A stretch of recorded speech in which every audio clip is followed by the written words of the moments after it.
Hello friends, Moumita's কুইজিনে আপনাদের সবাইকে স্বাগত। সামনেই 25 ডিসেম্বর, এক কথায় আমাদের বাঙালিদের বড়দিন আর ক্রিসমাস ডে। তো চলুন আমরা এই ক্রিসমাস কেক কিভাবে বানাই আপনাদের সাথে শেয়ার করছি। একটি পাত্রে কিছু ত্রুটি ফ্রুটি নিয়ে নিচ্ছি। এই ধরনের ম্যাঙ্গো জুস আপনারা বাজারে পেয়ে যাবেন। এই জুসটা দিয়ে আমি ওভারনাইট ভিজিয়ে রেখে দেব। আপনারা চাইলে 1 ঘন্টাও ভেজাতে পারেন। 1 বাটি দুধ দিয়ে নিচ্ছি। এখানে আমি 1 বাটি চিনি ডাস্ট করে নিয়েছি। চিনিটা আমি দিয়ে দিচ্ছি।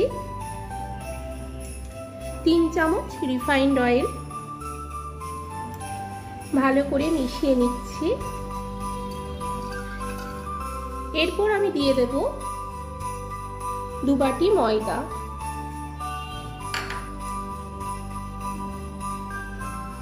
একসাথে মিশিয়ে নিচ্ছি। দিয়ে দিচ্ছি খুব সামান্য পরিমাণ লবণ। এবার দিয়ে দিচ্ছি আমি যে টুটি ফ্রুটিটা ভিজিয়ে রেখেছিলাম জুসে, সেটা আমি এর মধ্যে দিয়ে দিচ্ছি।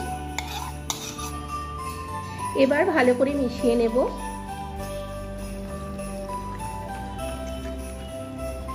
তো ভালোভাবে মেশানো হবে, কেকটা ততই ভালো হবে। করে মেশানো হয়ে গেছে। এবার এটা আমি একটু রেস্টে রাখছি।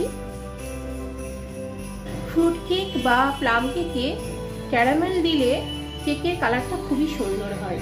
তো ওই জন্য আমি ক্যারামেল বানিয়ে নিচ্ছি। প্যান নিয়ে নিয়েছি, এটাকে আমি হিট করে নিয়েছি। তারপর লো ফ্লেম করে আমি চিনি দিয়ে দিচ্ছি। 1 বাটি চিনি দিলাম। এটাকে নাড়তে থাকবো। এটা আমি কন্টিনিউ নাড়তে থাকবো। একটা সুন্দর কালার এসে গেছে। ফ্লেমেই করছি। অল্প জল দিয়ে দেব। একটা ফ্যান, এটা আমি ঠান্ডা হতে দেব। এবার আমি ক্যারামেলটা এর মধ্যে দিয়ে দিচ্ছি। এতে একটা সুন্দর কালার আসবে। আবারও ভালো করে মিশিয়ে নেব এটা।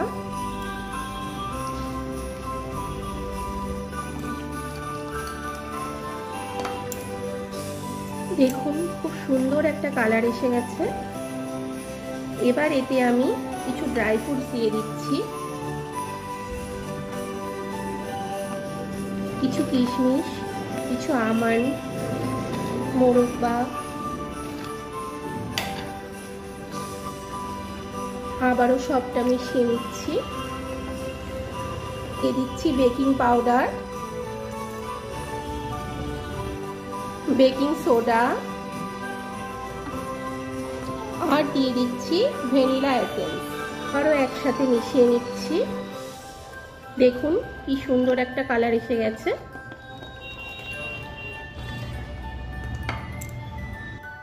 এবার আমি এরকম একটা পাত্র নিয়ে নিয়েছি। এতে আমি একটু অয়েল ব্রাশ করে নিচ্ছি। এবার আমি বাটার পেপার এভাবে কেটে নিয়েছি, এটাকে বসিয়ে দিচ্ছি। আপনারা চাইলে শুধুও করতে পারেন, কিন্তু বাটার পেপারটা দিলে লেগে যায় না। এভাবে সাইডে বসিয়ে দিচ্ছি, তাহলে কেকটা পুড়ে উঠবে না বা লেগে যাবে না। মধ্যে মিশ্রণটি আস্তে আস্তে দিয়ে দিচ্ছি।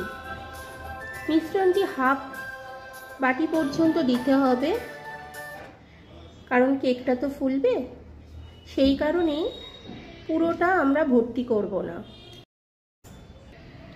এইভাবে একটু বসিয়ে নিতে হবে। এবার এর উপরে আমি কিছু টুটি ফুটি দিয়ে দিচ্ছি আর কিছু ড্রাই ফ্রুটস ছড়িয়ে দিচ্ছি। একটু ব্রাশ করে দিচ্ছি ওপর দিয়ে, যাতে ড্রাই ফ্রুটসগুলো বসে যায়। আর এরকম একটি কড়াই নিয়ে নিয়েছি। এতে এরকম একটি হট স্ট্যান্ড বসিয়ে নিচ্ছি। এই থালাটা এর মধ্যে বসিয়ে দিচ্ছি। এবার ঢাকা দিয়ে দিচ্ছি। লো ফ্লেমে রাখবো। 45 মিনিটস রাখবো। ছিদ্রটি রয়েছে এখানে, এটা কিছু দিয়ে মুখটা বন্ধ করে দিতে হবে। একটা প্রসেসে কেক বানানো যেতে পারে। সেখানে আমি একটা ফ্রাইং প্যানে লবণ দিয়ে দিলাম, বসিয়ে দিলাম। লবণটা দেওয়া হয় এই কারণেই যাতে তলাটা পুড়ে না যায়। দেখুন কেকটা রেডি হয়ে গেছে, তুলে নিচ্ছি। এই